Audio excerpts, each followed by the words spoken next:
Hi friends, welcome to our channel. ఈ ఇయర్లో వచ్చిన మొదటి DCU మూవీ సజామ్. మనం ఈ మూవీ గురించి ఇదివరకే డిస్కస్ చేశాం. ఈ మూవీ యొక్క పోస్ట్ క్రెడిట్ సీన్ లో ఉన్న రహస్యం ఏంటో ఇప్పుడు మనం తెలుసుకుందాం. వీడియో స్టార్ట్ చేసే ముందు స్పాయిలర్ని అలర్ట్ చేస్తున్నాను. అలాగే వీడియోలోకి వెళ్లే ముందు మీరు మా ఛానల్ ఇంకా సబ్స్క్రైబ్ చేసుకున్నట్టయితే ప్లీజ్ సబ్స్క్రైబ్ చేసుకోండి. అలాగే ఇక్కడ ఉన్న బెల్ ఐకాన్ని క్లిక్ చేస్తే నా నోటిఫికేషన్ వెంటనే పొందగలరు. So follow the intro.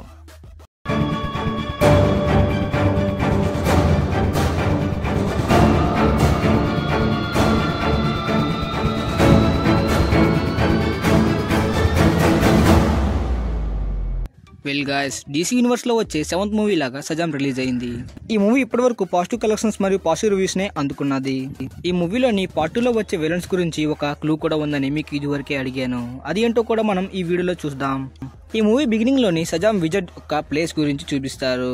ఆ ప్లేస్ లోని చాలా బ్లాక్ మ్యాజిక్ పవర్స్ తో ఉన్న మాన్స్టర్స్ ని చూపిస్తారు.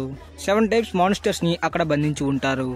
అయితే అక్కడ ఒక బౌల్లోని క్యాటర్పిల్లర్ ని కూడా సజామ్ బంధించి ఉంచుతాడు. డాక్టర్ శివానాకి పవర్స్ వచ్చిన తర్వాత అక్కడ ఉన్న బ్లాక్ మ్యాజిక్ పవర్స్ ఉన్న మాన్స్టర్స్ అన్ని శివానాలోకి వెళ్లిపోతాయి. తర్వాత బిల్లీ బ్యాట్సన్ సజామ్ ఉన్న ప్లేస్ కి వస్తాడు. అప్పుడు అక్కడ క్యాటర్పిల్లర్ ఉండదు. మాన్స్టర్స్ తో పాటు క్యాటర్పిల్లర్ కూడా అక్కడి నుంచి తప్పించుకుంది. సో క్యాటర్పిల్లర్ కూడా ఒక బ్లాక్ మ్యాజిక్ ఉన్న మాన్స్టర్ అని అర్థమైంది. ఆ క్యాటర్పిల్లర్ ఇంకెవరూ కాదు, కామిక్స్ లో ఉండే డేంజరస్ విలన్ మిస్టర్ మైండ్.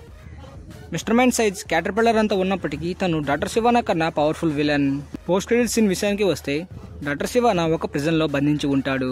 మళ్ళీ ఆ డార్క్ సింబల్స్ ని యూజ్ చేసి సజామ్ ఉన్న ప్లేస్ కి వెళ్ళడానికి చూస్తాడు డాక్టర్ శివానా. అయితే అప్పుడు ఒక వాయిస్ వినిపిస్తుంది శివానాకి. ఆ వాయిస్ ఇంకెవరిది కాదు, మిస్టర్ మైండ్ దే.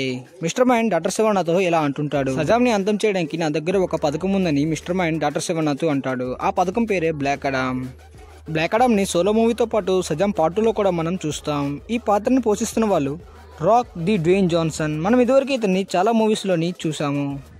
దీన్ని బట్టి చూస్తుంటే సజామ్ పార్ట్ 2 లోని చాలా సూపర్ విలన్స్ ని ఎదుర్కోవాల్సి వస్తుంది. బ్లాక్ అడామ్, మిస్టర్ మైండ్, డాక్టర్ శివానాని కూడా ఎదుర్కోవాల్సి వస్తుంది సజామ్ తన సూపర్ పవర్స్ మీద పూర్తి నమ్మకంతో ఉన్నట్టు మనకి అర్థమైంది. కానీ కొంతమంది క్రిటిక్స్ మరియు రిపోర్టర్స్ సజామ్ ఇంకా పూర్తిగా రెడీ కాలేదు అని చెప్తున్నారు. నిజానికి సజామ్ పూర్తిగా రెడీయే ఉన్నాడు. సజామ్ ఎక్కువగా భయపడేది తన ఫ్యామిలీకి మరియు తన ఫ్రెండ్ ఫ్రెడీ చూసి. ఇప్పుడు వాళ్ళకి కూడా సూపర్ పవర్స్ వచ్చినందుకు సజామ్ ఎలాంటి భయం ఉండదు.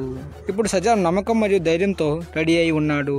ఎలాంటి విలనైనా ఎదుర్కోవడానికి సిద్ధంగా ఉన్నాడు సజామ్. కానీ మూవీలోని సజామ్ ను ఎలా చూపిస్తారో మూవీ వచ్చే వరకు మనం వెయిట్ చేయాలి. ఇక ఈ మూవీ ఎండ్ క్రెడిట్స్ సీన్ విషయానికి వస్తే అక్వామ్యాన్ లాగా సజామ్ కూడా చేపలతో మాట్లాడడానికి ట్రై చేస్తాడు. ఇది DC ఫ్యాన్స్ కోసం ఒక చిన్న బిట్ ని యాడ్ చేశారు DC వాళ్ళు. నిజానికి సజామ్ పవర్ సూపర్ మ్యాన్ కన్నా ఎక్కువగా ఉన్నాయి. జస్టిస్ లీగ్ లో ఉండే అందరు సూపర్ హీరోస్ కన్నా సజామ్ పవర్స్ ఎక్కువ. అలాగే అక్వామ్యాన్ కన్నా పవర్స్ ఎక్కువ లేదా అని చెప్పి చిన్న టెస్ట్ పెడతాడు సజామ్ కి ఫ్రెడీ. సో ఇది friends Shazam movie post credit scene లో ఉండే రహస్యం. ఇలాంటి అప్డేట్స్ మరియు మా ఛానల్ తో కాంటాక్ట్ కోసం మా వాట్సాప్ గ్రూప్ లోని జాయిన్ అవ్వండి. నేను కింద డిస్క్రిప్షన్ లోని వాట్సాప్ గ్రూప్ లింక్ ఇస్తాను, అందరూ జాయిన్ అవ్వండి. ఇలాంటి అప్డేట్స్ కోసం మా ఇన్స్టాగ్రామ్ పేజ్ ని కూడా ఫాలో అవ్వండి. నేను కింద డిస్క్రిప్షన్ లో ఇన్స్టాగ్రామ్ లింక్ ని ఇస్తాను, అందరూ తప్పకుండా ఫాలో అవ్వండి. మళ్ళీ నెక్స్ట్ వీడియోలో ఇంకొక ఇంట్రెస్టింగ్ అప్డేట్ తోటి మీ ముందుంటాను ఫ్రెండ్స్. అంతవరకు bye and keep watching my channel.